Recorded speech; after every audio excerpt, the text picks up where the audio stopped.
काम करो ऐसा कि पहचान बन जाए, काम करो ऐसा कि पहचान बन जाए, जिंदगी में चलो ऐसे कि निशान बन जाए, जिंदगी में चलो ऐसे कि निशान बन जाए। जिंदगी तो जी लेता है हर कोई, जिंदगी तो जी लेता है हर कोई, जिंदगी में कुछ ऐसा करो जो मिसाल बन जाए। नमस्कार दोस्तों, स्वागत करता हूं आपके इस प्यारे से यूट्यूब चैनल केमिस्ट्री विद जोंगी क्लासेज में। आज हम पढ़ेंगे क्लास 12 के इलेक्ट्रोस्टैटिक्स में इलेक्ट्रिक फ्लक्स के बारे में। इलेक्ट्रोस्टैटिक्स के सीरीज में अब हम लोग काफ़ी करीब पहुंच चुके हैं उसके एंडिंग में। तो अब हम बात करते हैं what is the electric flux and continuous charge distribution. Friends, electric flux पढ़ाने का जो तरीका होता है सबका थोड़ा डिफरेंट होता है, मेरा भी थोड़ा डिफरेंट है। कुछ लोग ऐसा करते हैं अकॉर्डिंग टू एनसीईआरटी बुक है, बुक बहुत अच्छी है, बट मैं नहीं कह रहा हूँ गलत है। अकॉर्डिंग टू एनसीईआरटी बुक वो डाइपोल से पहले ही दे रखा है, तो वहीं सब पढ़ा के निपटा देते हैं। बट जो सीरीज होता है ना एक पढ़ाने की, जो कड़ी होती है वो कड़ी टूट जाती है। तो प्लीज़ आपसे ये मेरा रिक्वेस्ट है कि आप ये ना सोचें कि मैं कुछ छोड़ के पढ़ा रहा हूँ। मैं हर एक टॉपिक को क्लियर करूँगा, वो भी 100%। जो अरेंजमेंट जो होता है उस अकॉर्डिंग से चलने का मजा ही कुछ और है। तो आप मेरे साथ चलते रहिए, विश्वास करते रहिए, आपका एकदम पूरा से 100% क्लियर होगा। तो आज का टॉपिक हमारे लिए रहेगा what is electric flux. Electric flux के बारे में पढ़ेंगे, ठीक है। इलेक्ट्रिक फ्लक्स को पढ़ने के लिए आप एकदम भी रेडी हो जाइए। ओके, तो स्टार्ट करते हैं। Electric flux. इलेक्ट्रिक फ्लक्स क्या होता है? इलेक्ट्रिक फ्लक्स, तो ये फ्लक्स मतलब क्या होता है? नंबर। क्या होता है? नंबर। किसी नंबर का rate, the rate of number is called flux. Flux कोई नया वर्ड नहीं है, ये मत सोचो कि फ्लक्स ये क्या हो गया, कोई तो सुने ही नहीं है, मर जाएंगे फ्लक्स का नाम सुन। नहीं नहीं, घबराने का बात नहीं। Flux is the just a rate of number, किसी भी नंबर के चेंज होने का रेट इज कॉल्ड फ्लक्स। देखिए, अब इलेक्ट्रिक वर्ड जोड़ दिया तो इलेक्ट्रिक फ्लक्स यानी इलेक्ट्रिक फील्ड लाइन का कहीं ना कहीं नंबर से कोई ताल्लुक है, कोई संबंध है, कोई रिलेशन है। उसी को बताने के लिए हम जिसका काम लेते हैं वो होता है इलेक्ट्रिक फ्लक्स। इलेक्ट्रिक फ्लक्स हमको बताएगा क्या? देखिए, इलेक्ट्रिक फ्लक्स क्या होता है कि द नंबर ऑफ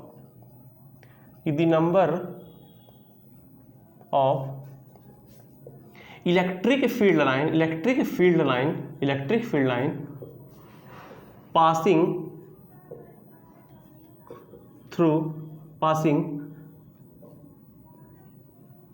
perpendicularly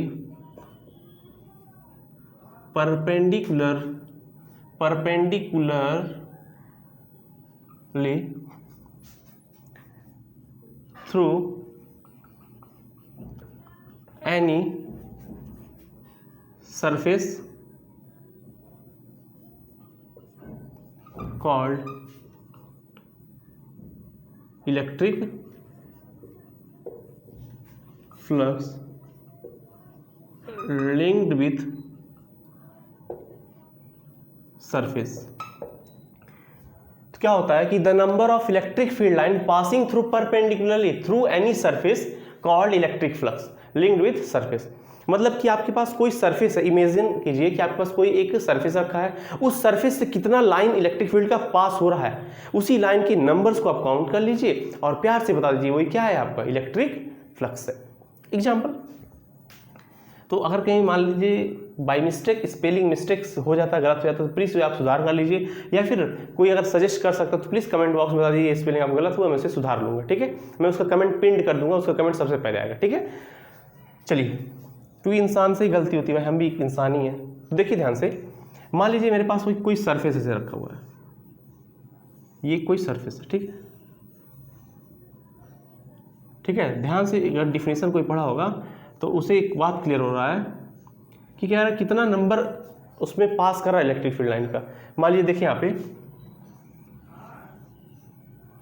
ऐसे इलेक्ट्रिक फील्ड लाइन से पास कर रहे हैं, ये देखिए इलेक्ट्रिक फील्ड लाइन पास कर रहे हैं, ठीक है। अब हम कह रहे हैं कि इसका इलेक्ट्रिक फ्लक्स कितना हो। पहले आपको देखना कि क्या परपेंडिकुलर है कि नहीं। तो ये देखिए यहाँ पे, क्योंकि आपको काउंट करके बताना, तो परपेंडिकुलर देखिए ये भी ये सब 90 बना रहा है, तो सब परपेंडिकुलर है। तो इस सरफेस से रिलेटेड यानी कि जो सरफेस है कंप्लीट, जो मैं यहाँ पे सरफेस लिया हूँ, कोई एरिया जो है, इस एरिया से कितनी लाइन पास कर रही है। तो लाइन तुम देखो कितना पास कर रहा है, 1 2 3 4 लाइन। तो what is the flux? Flux को हमेशा फाई से दिखाते हैं। किससे दिखाते हैं? फाई से।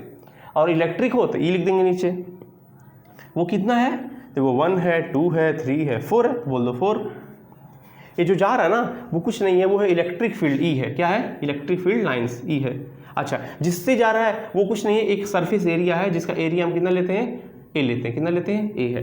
तो कोई ए सरफेस एरिया वाले तुम्हारे किसी भी परपेंडिकुलर सरफेस से पास करने वाले number of lines of electric field is called electric flux. अब देखिए, मान लीजिए कोई ऐसा रखा हो, ध्यान दीजिए कि कोई सरफेस कुछ ऐसा है, मेरा एक सरफेस ऐसा है, ठीक है। अब मान लीजिए कुछ लाइन ऐसे पास कर रहे हैं, 1 2 3। अब देखिए कुछ लाइन ऐसे पास कर गया, कुछ लाइन ऐसे पास कर गया, कुछ लाइन ऐसे पास कर जा रहा है, कुछ लाइन ऐसे पास कर जा रहा है, ठीक है। तो ये क्या है, फ्लक्स होंगे। अब कितने फ्लक्स होंगे यहाँ पे, काउंट करिए। हाँ, 1 2 3 4 5 6 7। कितना होगा, 2 2 4 4 3 7। इलेक्ट्रिक फ्लक्स कितना होगा, 7।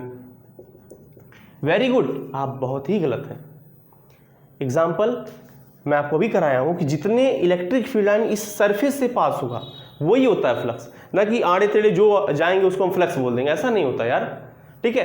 पढ़ो डिफिनेशन, क्या है, the number of electric field line passing perpendicularly through any surface area, मतलब परपेंडिकुलरली और थ्रू क्या, मतलब कि सरफेस एरिया से जितने पास होंगे called electric flux linked with a surface से वही लिंक होगा, उसी को हम बोलेंगे। देखिए लिंक कौन है, क्या है, लिंक है आउट, लिंक है आउट, लिंक है आउट, लिंक है आउट।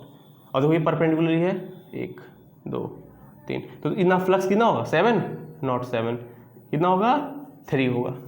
समझे, कुछ नहीं समझे, समझे बाबू। ये होता है इलेक्ट्रिक फ्लक्स। इलेक्ट्रिक फ्लक्स मतलब कि कोई आपके सामने सरफेस एरिया रख देगा, अब उस सरफेस एरिया से कितना आप लाइन पास कर रहा है, उस लाइन को काउंट कर लो, बता दो ये फ्लक्स है। चलो एक मान लो मैं सरफेस एरिया ऐसे रखता हूँ, इसको मैं रफ करता हूँ। रफ करने वाला कहाँ गया, ये रहा। Thank you very much. आज यहाँ पे कोई हेल्प भी करने के लिए नहीं है। कोई बात नहीं यार, मुश्किलें तो आती रहेंगी, आए कोई बात नहीं। देखिए मान लीजिए कोई ऐसा मेरे पास एक सरफेस ऐसे, ठीक है, ऐसे कोई मान लीजिए सर्कल आप ऐसे कुछ ऐसे रखा हुआ, ठीक है। अब कुछ इलेक्ट्रिक फील्ड ऐसे पास करिए, zoom zoom zoom zoom zoom zoom. अब बताइए अब फ्लक्स कितना है, काउंट कर लो। अरे कर लो कोई बात नहीं। 1 2 3 4 5 6। नंबर ऑफ लाइन तो 6 है, बट क्या आपके इस सरफेस से कोई पास कर रहा है, मतलब इस सरफेस के अंदर घुस के कोई पास कर रहा है। मतलब ये नहीं होता यार, समझ लो मेरे फ़ोन का एक कवर है, ठीक है, कवर से यानी फ़ोन का कवर मैं निकाल के रखता हूँ क्योंकि थोड़ा सा प्रॉब्लम आता है उसमें इस स्टैंड में फिटअप करने की, बहुत जुगाड़ लगाया गया। ये आदित्य सर का इंजीनियरिंग है जो लगाए हैं, मेरे भाई आदित्य सर नहीं, मेरे एक दोस्त है मैथमेटिशियन, वो है, उनका है इलाहाबाद, इस समय कर रहे हैं बीएससी मैथमेटिक्स से, ठीक है, ALU में है। तो मान लीजिए फ़ोन है, ठीक है, ये फ़ोन मान लीजिए ऐसे परपेंडिकुलर रखा, उसका कवर है, ठीक है। अगर इसमें से ऐसे पास करेगा इलेक्ट्रिक फील्ड, ध्यान दीजिए, इलेक्ट्रिक फील्ड अगर इसमें से ऐसे पास करेगा तो देखिए परपेंडिकुलरली पास कर रहा है। अभी कितना पास कर रहा है, 1 पास कर रहा है, तो इलेक्ट्रिक फील्ड लाइन कितना होगा, 1। तो फ्लक्स भी कितना होगा, 1। ऐसे पास कर रहा है, 2 ऐसे पास कर रहा है, 3 ऐसे पास कर रहा है, 4 ऐसे पास कर रहा है, 5 ऐसे पास कर रहा है, 6। तो फोन के इस कवर से पास, यानी कि इस सरफेस से जो पास होगा जितना भी इलेक्ट्रिक फील्ड लाइन, वही होगा तुम्हारा इलेक्ट्रिक फ्लक्स। लेकिन ये कह दो कि मैं ऐसे पास, मतलब हमारे मन का ऐसे ऐसे पास करा दे, ऐसे पास करा दे, ऐसे पास करा दे, ना ना ना, जब तक इससे नहीं पास करेगा तब तक हम फ्लक्स को काउंट नहीं करेंगे। और भी परपेंडिकुलरली होना जरूरी है, मैंने इसलिए डिफिनेशन में ऑलरेडी लिख रखा है, परपेंडिकुलरली पास होना चाहिए। ये नहीं कि तुम आड़ा तेरा कैसे पास करा दो, ऐसा नहीं होता यार। तो ये मान लो ऐसे है, तो मान लो अगर ऐसे इलेक्ट्रिक, मान लो ऐसा तुम्हारा सरफेस है, ठीक है, सरफेस ऐसे मान लो ऐसे रख दिया मैंने, ठीक है, ऐसा सरफेस है, और मेरा इलेक्ट्रिक फील्ड क्या ऐसे जा रहा है, ऐसे जा रहा है, मतलब ऐसे इसके पैरेलल जा रहा है। तो देखो यहाँ पे पैरेलल वाला केस तो है, मतलब मान लो मेरा इलेक्ट्रिक फील्ड लाइन फिक्स कर दिया ऐसे ही जाएगा, बट मेरा सरफेस कुछ ऐसे रख दिया उसके पैरेलल, तो कोई लाइन पास कर रहा है क्या इसमें से, इसके अंदर से कोई लाइन पास कर रहा है, नहीं पास कर रहा ना, तो इलेक्ट्रिक फ्लक्स कुछ होगा इसके अंदर से, जी बिल्कुल नहीं होगा। क्यों, क्योंकि इसमें से कोई लाइन पास नहीं कर रही। हाँ लेकिन अगर तुम ऐसे उठा खड़ा कर दो, अब तो लाइन पास करेगी इसके अंदर से, अब फ्लक्स बनाएंगी। तो फ्लक्स तभी डिफाइंड है कि जब किसी भी सरफेस से परपेंडिकुलरली कोई इलेक्ट्रिक फील्ड लाइन पास करे तो क्या होता है, फ्लक्स होता है, ठीक है। यानी कि ये सरफेस को मैं क्या कर दूं, ऐसे उठा के ऐसे अगर मैं ऐसे खड़ा कर दूं, इस वाले केस में ला दूं, ऐसे कुछ यूँ कर दूं, तो लाइन तो इससे पास होंगी, अब लाइन से पास होंगी, लाइन यूँ ऐसे कुछ पास होंगी इससे ऐसे, अब तो लाइन से पास होंगी, अब फ्लक्स की काउंटिंग हो सकती है। क्योंकि आप देख रहे हैं इस सरफेस से परपेंडिकुलरली पास कर रहा है। आप काउंट कर लो 1 2 3 4 5। ओके, तो यानी कि यहाँ फ्लक्स कितना होगा 5 होगा, यहाँ फ्लक्स कितना होगा 5 0 होगा, बिकॉज यहाँ पे ये सरफेस जो है ना सरफेस ये सरफेस कैसा है तुम्हारा, इसके पैरेलल है। हाँ पैरेलल होगा तो यहाँ पे इलेक्ट्रिक फ्लक्स नहीं बनाएगा। ठीक है, तो अब बात करते हैं कुछ फॉर्मूला, फिजिक्स है ना, फॉर्मूले के बिना काम कैसे चलेगा यार। तो इसको हम बोलते हैं मैक्सिमम फ्लक्स। क्या बोलते हैं, मैक्सिमम फ्लक्स। यानी कि जब आपके सरफेस से परपेंडिकुलर कोई भी इलेक्ट्रिक फील्ड लाइन पास करेगी तो वहां पे जो फ्लक्स होगा वो क्या होगा, मैक्सिमम होगा। क्या होगा, मैक्सिमम होगा।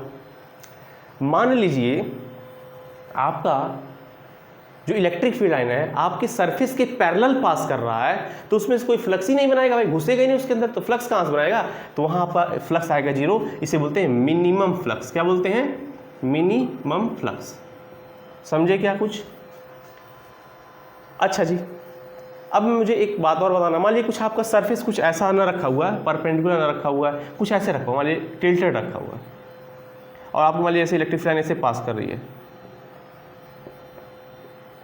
कुछ ऐसे पास कर रही है, तो यहाँ पे देखिए 1 और 2 ही पास कर रही है। कितनी पास कर रही है, 2 ही पास कर रही है। तो यानी कि ये बीच वाला केस लग रहा है ना, केस बीच वाला। यहाँ 4 जा रहा था, यहाँ 0, यहाँ 2, तो 4 फिर 2 तब ना 0 आएगा, कम अगर करेंगे तो 4 उससे कम 2 उससे कम 0, तो ये बीच का केस लग रहा है। तो बीच के का केस को हम बोलते हैं, इसी को हम डिफाइन करेंगे आगे, बहुत अच्छे से डिटेल में पढ़ेंगे बीच वाले केस को। यही हमारा पूरा जान है चैप्टर का, बीच वाले केस को। इससे पहले मैं आपको पढ़ाना चाहूँगा एरिया वेक्टर। तो सबसे पहले आप काम कर लीजिए, ये जो मैं बोर्ड पे लिखा हूँ उसका स्क्रीनशॉट ले लीजिए, तब तक मैं मार्कर में इंक डाल लेता हूँ। ठीक है, तो आप जस्ट स्क्रीनशॉट लीजिए, फिर मैं आपको इस कोर्स की बात करता हूँ। आप ये काम करिए, पहले ले लीजिए स्क्रीनशॉट। चलिए अब हम लोग बात करते हैं नेक्स्ट टॉपिक के बारे में। देखिए ध्यान जी, मेरे साथ स्कैम कर दिया मेरा भाई, छोटा बल्लू नाम है उसका। वो क्या किया, जितने सारे डिब्बे थे उस डिब्बे के अंदर, वो कवर के अंदर क्या किया है उसने, जितने भी मतलब कि खाली मैंने फेंक दिए थे इस इंक के डिब्बे को, उसने उसके अंदर ऐसे क्या किया है, खाली लिया इंक ख़त्म हो चुका मैं फेंका था उसको बिटोर के उसको डिब्बे के अंदर डाल के, और उस मेरे नए वाले डिब्बे के अंदर पूरा भर डाला था। मैं तो एकदम मतलब हक्का बक्का हो गया यार, मेरा पूरा इंक खत्म हो गया, मैं आगे कैसे लेक्चर लूँगा। फिर देख रहा हूँ दूसरे वाले में पूरा हमारा जो रियल जितना इंक वाला है दूसरे डिब्बे में भर दिया है, और उसमें का जितना खाली डब्बा लेके उसमें सारा खाली वाला इंक भर दिया था। बहुत पीटूंगा जिसको बताएंगे आज हम मेरा उसमें टाइम लॉस कर दिया। चलो ठीक, कोई बात नहीं। चलिए हम बात करते हैं एरिया वेक्टर की, तब हम इलेक्ट्रिक फ्लक्स को और अच्छे से आपको समझा सकते हैं। एरिया वेक्टर क्या होता है, what is the area vector. Area vector होता क्या है, देखिए कोई भी सरफेस है, उस सरफेस से हमेशा एक परपेंडिकुलर लाइन लिंक्ड होता है, उस लाइन को हम नाम देते हैं एरिया वेक्टर, जो हमें डायरेक्शन देने का काम करता है। ठीक है, क्या बोलेंगे, perpendicular vector linked to any surface which gives us direction of the surface called area vector। ठीक है, एग्जाम्पल से मान लीजिए मेरे पास एक कॉपी है, मेरा ये कॉपी आज उस टाइम फिजिक्स जब पढ़ा रहा था 10th के लिए, तब निकाला था एक मेरा स्टूडेंट प्रतीक को देने के लिए। तो मान लीजिए कॉपी है, ठीक है, इस कॉपी में हमेशा मान लीजिए कॉपी का देखिए यहाँ पे 2 डायमेंशनल है, इसके पास कुछ ना कुछ एरिया होगा, तो ये है लेंथ, ये है इसका ब्रेथ L एंड B। देखिए तो इसके यहाँ बीच में एक परपेंडिकुलर लाइन हमेशा ज़िंदगी भर बना रहेगा, ये परपेंडिकुलर हमेशा रहेगा, इसी को बोलते हैं एरिया वेक्टर। क्या बोलते हैं, एरिया वेक्टर। अब ये क्या है, डायरेक्शन देगा। मान लो ऐसे खड़ा हुआ है, यानी कि ये ऐसे खड़ा है तो ये परपेंडिकुलर ऐसे इधर है इसका डायरेक्शन, तो यानी कि बता रहे हैं इसका जो डायरेक्शन है क्या रहेगा, इसके एरिया का जो डायरेक्शन रहेगा बाहर की ओर परपेंडिकुलर होगा। मान लिया मैं इसको ऐसे लेटा दिया तो अब अपवर्ड हो गया, ऊपर की ओर हो गया, ठीक है। मान इसको घुमा दिया इधर की ओर हो गया, मतलब कि ये एंगल के साथ बदलता जाता है। जैसे जैसे हम टिल्ट करेंगे उसके साथ साथ ये भी चेंज होता जाएगा। ये क्या देता है, डायरेक्शन बताता है उस एरिया का डायरेक्शन किधर है।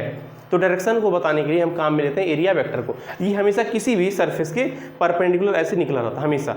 मान लिया ऐसे ना, अगर ऐसे करेंगे तो ऐसे हो जाएगा, ऐसे करेंगे ऐसे हो जाएगा, मतलब कि इसके साथ लिंक्ड रहेगा परपेंडिकुलरली, उसी को बोलते हैं एरिया वेक्टर।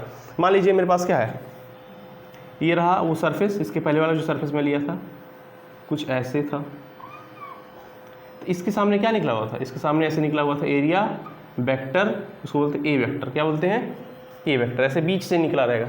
इसके पहले मान लीजिए फिर सरफेस में कुछ ऐसा वाला सोया वाला लिया था, तो इसके ऊपर ऐसे परपेंडिकुलर ऐसे निकला होगा एरिया वेक्टर ए, लिया था नहीं लिया था।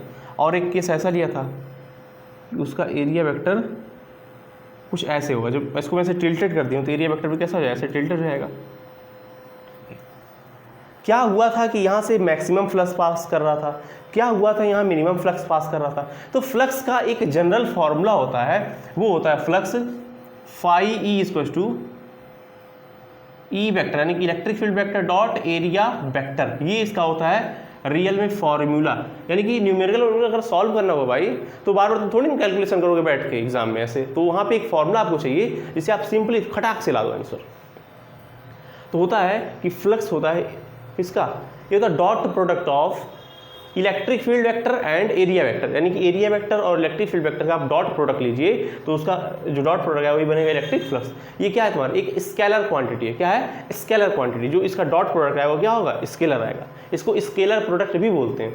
अच्छा ध्यान दीजिए, कहीं आपके सामने अगर ऐसा लिखा हो, ध्यान दो, एक थोड़ा फिजिक्स की बात बताता हूँ, ए वेक्टर डॉट बी वेक्टर, तो इसकी वैल्यू होती है ए बी कॉस थीटा। क्या होता है, A B cos theta.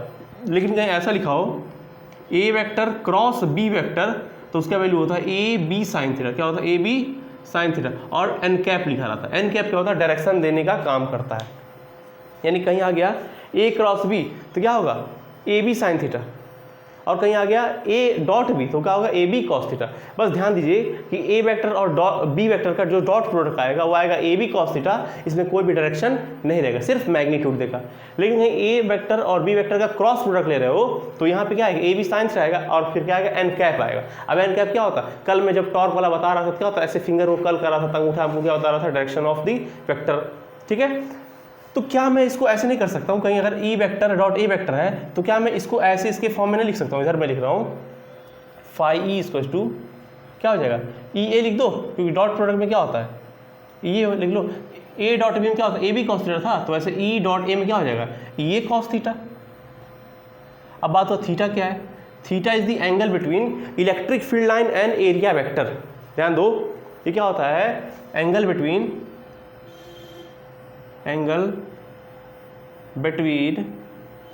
Electric field line and area vector. लिख लेना बाकायदा अच्छे से कापी में कि एरिया वेक्टर और इलेक्ट्रिक फील्ड लाइन के बीच के बने हुए एंगल को क्या बोलते हैं, थीटा, जो यहाँ लिखेगा यहाँ कॉस थीटा में। पहले वाले केस में क्या ऐसा हो रहा था, यहाँ मैक्सिमम फ्लक्स बन रहा था, कुछ ऐसा हो रहा था भाई कि आपका इलेक्ट्रिक फील्ड लाइन ऐसे पास कर रहा था, ई ऐसे पास कर रहा था, यूँ ऐसे पास कर रहा था। अगर मैं यहाँ पे देखूँ तुम्हारा इलेक्ट्रिक फील्ड ऐसे है ई वेक्टर, और एरिया वेक्टर भी ऐसे बाहर की तरफ है। मान लो इसको मैं कलर कर रहा हूँ, वो है एरिया वेक्टर, ये मैं कलर कर रहा हूँ वो है आपका एरिया वेक्टर, और मैं यहाँ कलर कर रहा हूँ वो है तुम्हारा एरिया वेक्टर। आप देखिए एरिया वेक्टर ऐसे बाहर की हो रहा है और इलेक्ट्रिक फील्ड भी उसी डायरेक्शन में है। तो एरिया वेक्टर ऐसे रहा, इलेक्ट्रिक फील्ड ऐसे रहा, दोनों के बीच का कोई एंगल नहीं बन रहा है। थीटा कितना है, 0 डिग्री है। यहाँ कितना थीटा है इस केस में, थीटा है 0 डिग्री। यहाँ पे देखिए इसके पहले क्या होता था, इलेक्ट्रिक फील्ड ऐसे पास कर रहा था, ऐसे कुछ यूँ पास कर रहा था। तो आप खुद देखिए अपने दिमाग से लगाइए, मान ऐसे इलेक्ट्रिक फील्ड पास कर रहा है, इलेक्ट्रिक फील्ड वेक्टर ऐसे है और एरिया वेक्टर ऐसे, एंगल कितना बन रहा है यहाँ पे, 90 बन रहा है। थीटा यहाँ पे कितना है, 90 डिग्री हो रहा है। और ये तो एक थीटा वाला केस है जनरल सा, अभी मैं इसको एक्सप्लेन कर सकता हूँ। चलो मान लो इसे ले ही लेता हूँ, कोई बात नहीं। मान लीजिए ऐसे कुछ पास कर रहा लाइन, ठीक है। अब जो यहाँ पे इलेक्ट्रिक फील्ड पास कर रहा है उससे एक किसी एंगल थीटा पे है, मान लो थीटा पे है, मान लो इलेक्ट्रिक फील्ड ई है। ठीक है, ये फॉर्मूला आया कैसे, ई ए कॉस थीटा, ये एक्सप्लेन करेगा वाला फॉर्मूला, इससे इसको रोके रहो, स्टॉप, तुम रहो, इधर आओ। क्यों यहाँ पे मैक्सिमम फ्लक्स, क्यों यहाँ पे मिनिमम फ्लक्स। एक बार मैं फ्रेम चेक कर लूँ फिर मैं बताता हूँ आपको। जी अच्छा है, बता सकता हूँ, नीचे है जगह। ये क्यों मैक्सिमम, ये क्यों मिनिमम। सब फ्लक्स का फॉर्मूला का कमाल है। फ्लक्स का फॉर्मूला क्या होता है, फाई इक्वल टू होता है ई ए कॉस। अब थीटा क्या है, थीटा है area vector and electric field के बीच का एंगल। तो यहाँ पे एंगल कितना है, 0 डिग्री। कितना है, 0 डिग्री। कॉस 0 डिग्री की वैल्यू होती है 1। कितनी होती है, 1। मैं यहाँ बगल में लिख रहा हूँ कि कॉस 0 डिग्री किसके इक्वल आता है, 1 के इक्वल आता है। यानी कि यहाँ मैं 1 रखूँगा, अगर 1 का तुम मल्टीप्लाई करती हो ई ए में तो ई ए ही आएगा। इसलिए यहाँ पे फ्लक्स क्या बना था, मैक्सिमम बना था। लेकिन यहाँ पे आओ, फ्लक्स क्या होगा, फाई क्या हो जाएगा, ई ए कॉस, क्योंकि फॉर्मूला क्या था, ई ए कॉस थीटा। तो अब कॉस थीटा कितना रहेगा यहाँ पे, थीटा तुम्हारा 90 डिग्री। कितना है, 90 डिग्री, कॉस 90 डिग्री। अब मैं तुमको बता दूँ कॉस 90 की वैल्यू कितना होता है, 0 होता है। कितना होता है, 0। तो तुम ई ए में अगर 0 का मल्टीप्लाई करोगे तो कितना आ जाएगा, 0। इसलिए यहाँ पे फ्लक्स क्या आ गया, 0 आ गया। अब ये वाला फॉर्मूला कैसे फ्लक्स का बन गया, आखिर में कैसे, क्या राज है इसमें, आओ बताते हैं। मान लो आपका एरिया वेक्टर कुछ ऐसे टिल्टेड है और मान लो इलेक्ट्रिक फील्ड लाइन ऐसे पास कर रहा है, किसी एंगल थीटा पास कर रहा है। तो आपको मैं कुछ दिन पहले ही बताया था कंपोनेंट लेना। क्या लेना, कंपोनेंट लेना। मान लो एरिया वेक्टर है, वेक्टर क्वांटिटी है, तो ए वेक्टर ऐसे है और ई वेक्टर ऐसे है।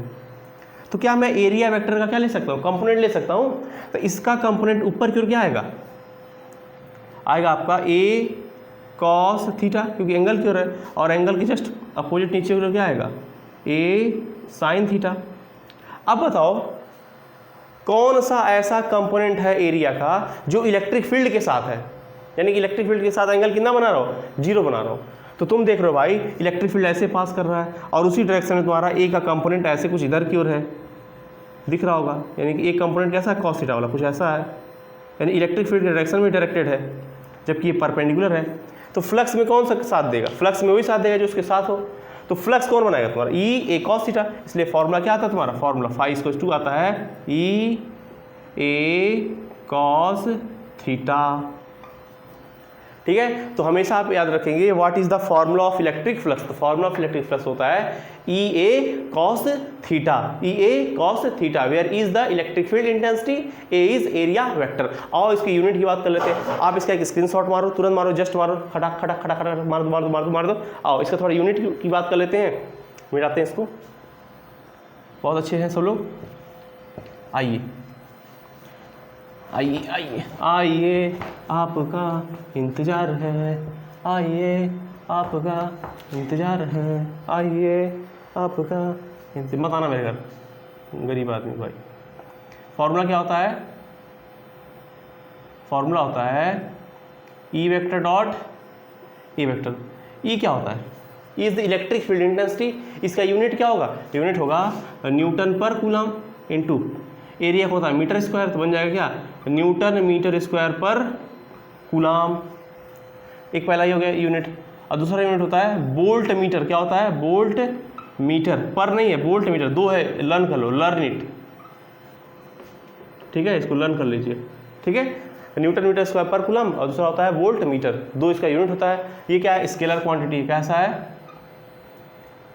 डायमेंशन इसका क्या होगा, आप खुद कमेंट करोगे मुझे। डायमेंशन ऑफ इलेक्ट्रिक फ्लक्स निकालने आना चाहिए, MLT के फॉर्म में एक्सप्लेन करना। नहीं आता किसी को डायमेंशन निकालने, तो मेरा क्लास 11 के लेक्चर लगा सकता है, डायमेंशन निकालने आ जाएगा। चलो अब कंटिन्यूस चार्ज डिस्ट्रीब्यूशन की बात करते हैं। आप इसका पिक ले लीजिए, स्क्रीनशॉट ले लीजिए। अगला टॉपिक आएगा कंटिन्यूस चार्ज डिस्ट्रीब्यूशन। यानी कि आपको पहले पता होना चाहिए कि डायमेंशन कितने टाइप के होते हैं। डायमेंशन 3 टाइप के होते हैं, पहला 1D, दूसरा 2D और तीसरा 3D।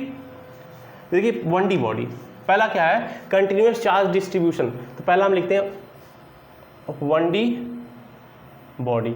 मान लिया आपके पास कोई 1D बॉडी है। 1D बॉडी मतलब क्या हो, मान लिया आपके पास कोई वायर है ऐसे, ठीक है, वायर है,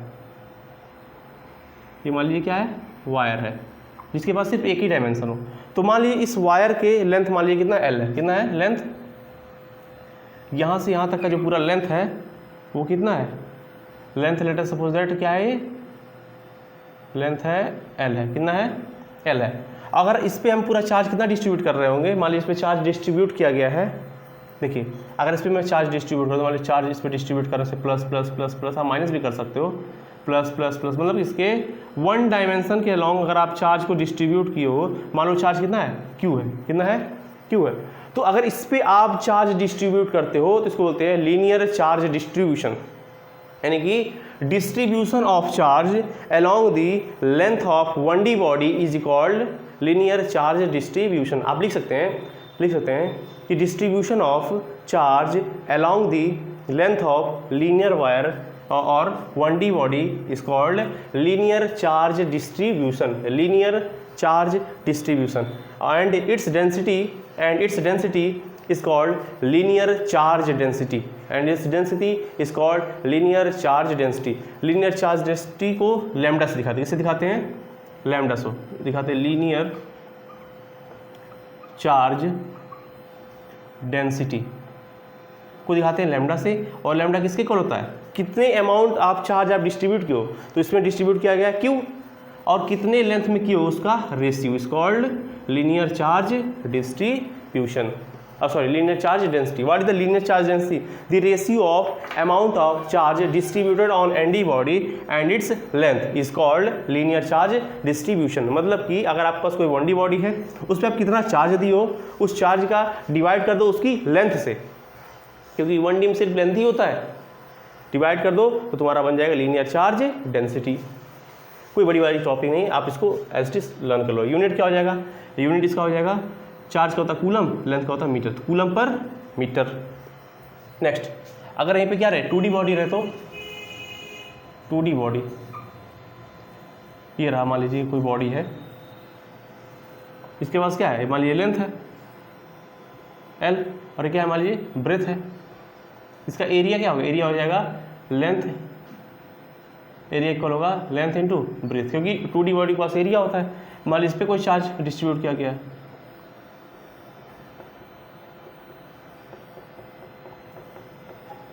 distribution of charge along the area of body या area of dimension of body is called surface charge distribution. क्या होता है, सरफेस चार्ज स्पेलिंग यार, डिस्ट्रीब्यूशन, यानी कि किसी भी सरफेस के अलोंग चार्ज का डिस्ट्रीब्यूशन सरफेस चार्ज डिस्ट्रीब्यूशन होता है। और उसमें क्या होता है, एरिया होता है, इसको दिखाते हैं, इसकी डेंसिटी होती है surface charge density. Surface charge density का फॉर्मूला क्या हो जाएगा, इसको शो करते हैं सिग्मा से, इक्वल होगा, मान इसमें तुमने क्यू चार्ज डिस्ट्रीब्यूट किया है क्यू, और उसका एरिया जो कितना है ए है, तो क्यू बाई ए कर दो, ये आ जाएगा आपका क्या, आपका आ जाएगा सरफेस चार्ज डेंसिटी। इसका यूनिट हो जाएगा कूलम पर मीटर स्क्वायर, ठीक है, coulomb per metre square surface charge density. मान लो भाई तुम 3D बॉडी में डिस्ट्रीब्यूट कर रहे हो, 3D बॉडी है, 3D बॉडी मान लो मेरे पास एक क्यूब है कोई, वैसे आपके बुक में नहीं लेकिन बता देता हूँ। मान लो मैंने कोई 3D बॉडी में डिस्ट्रीब्यूट किया है, तो यहाँ पे आता है वॉल्यूम डेंसिटी। क्या होता है, यहाँ पे होता है वॉल्यूम चार्ज डेंसिटी, यहाँ आता है रो इसको होता है, इसमें चार्ज तुमने मान लो क्यू दिया है, इसका वॉल्यूम मान लो भी है, तो इसका ratio volume charge density. Linear charge density क्या होता है भाई, चार्ज कितना तुम दिए उसके लेंथ के अकॉर्डिंग चार्ज, और रेशियो ले लो लेंथ का, ये हो जाएगा चार्ज ले लो उसके कंप्लीट एरिया पे, और चार्ज डिवाइड कर दो उसके एरिया से, वॉल्यूम में चार्ज ले लो कंप्लीट वॉल्यूम में, और उसके से उसके वॉल्यूम से डिवाइड कर दो। ये था लीनियर चार्ज डेंसिटी, आपको ये पता होना चाहिए linear charge density, electric flux. आज का टॉपिक इतना ही था, आप इसका स्क्रीनशॉट ले सकते हैं। फिर मिलेंगे नेक्स्ट क्लास में नई एनर्जी नई जोश नए कॉन्सेप्ट के साथ, तब तक के लिए बाय बाय। आप एक स्क्रीनशॉट ले सकते हो, फिर मिलेंगे नेक्स्ट वीडियो में।